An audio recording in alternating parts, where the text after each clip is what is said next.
മലയാള ചലച്ചിത്ര ലോകത്തെ അതുല്യമായ പ്രതിഭയായ മോഹൻലാൽ 1960 മെയ് 21 പത്തനംതിട്ട ജില്ലയിലെ എലന്തൂർ ഗ്രാമത്തിൽ ജനിച്ചു. അദ്ദേഹത്തിന്റെ പിതാവ് വിശ്വനാഥൻ നായർ നിയമജ്ഞനും സർക്കാർ ഉദ്യോഗസ്ഥനുമായിരുന്നു. മാതാവ് ശാന്തകുമാരി.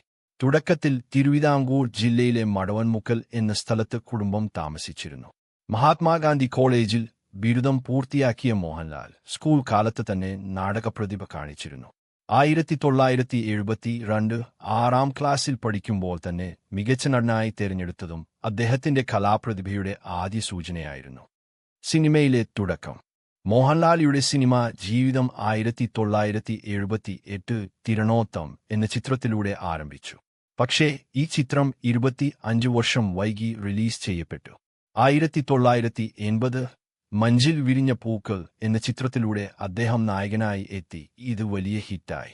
മോഹൻലാൽ 1986 രാജാവിന്റെ മകൻ എന്ന ചിത്രത്തിൽ വില്ലൻ കഥാപാത്രം അവതരിപ്പിച്ച് സൂപ്പർ സ്റ്റാറായി.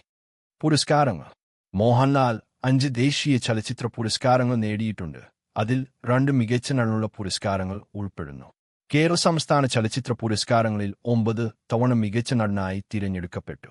2001 പത്മശ്രീയും 2019 പത്മഭൂഷണും ലഭിച്ചു. 2009 ഇന്ത്യൻ ടെറിട്ടോറിയൽ ആർമിയിൽ ലഫ്റ്റനന്റ് കേണൽ പദവി ലഭിച്ചു. അഭിനയശൈലി. മോഹൻലാലിയുടെ അഭിനയശൈലി സ്വാഭാവികതയും ലളിതത്വവും കൊണ്ട് പ്രശസ്തമാണ്. അദ്ദേഹം കഥാപാത്രത്തെ മനസ്സിലാക്കി സ്വാഭാവികമായി അവതരിപ്പിക്കുന്നതിൽ വിശ്വാസം വഹിക്കുന്നു. അദ്ദേഹത്തിന്റെ പ്രകടനം പ്രേക്ഷകരെ ആകർഷിക്കുകയും ഹൃദയത്തിൽ പതിയുകയും ചെയ്യുന്നു. ആത്മമുഖരാഗം. 2025 മെയ് 21 തന്റെ 65 ജന്മദിനത്തിൽ മോഹൻലാൽ തന്റെ ആത്മകഥയായ മുഖരാഗം എന്ന പുസ്തകം പുറത്തിറക്കുമെന്ന് പ്രഖ്യാപിച്ചു. പ്രമുഖ എഴുത്തുകാരൻ ടി. വാസുദേവൻ നായർ പുസ്തകത്തിന് പ്രൊലോഗ് എഴുതിയിട്ടുണ്ട്. ഈ പുസ്തകം മോഹൻലാലിയുടെ സിനിമാ ജീവിതത്തിന്റെ വിവിധ ഘട്ടങ്ങൾ, അനുഭവങ്ങൾ, വെല്ലുവിളികൾ എന്നിവയെക്കുറിച്ച് വിവരിക്കുന്നു.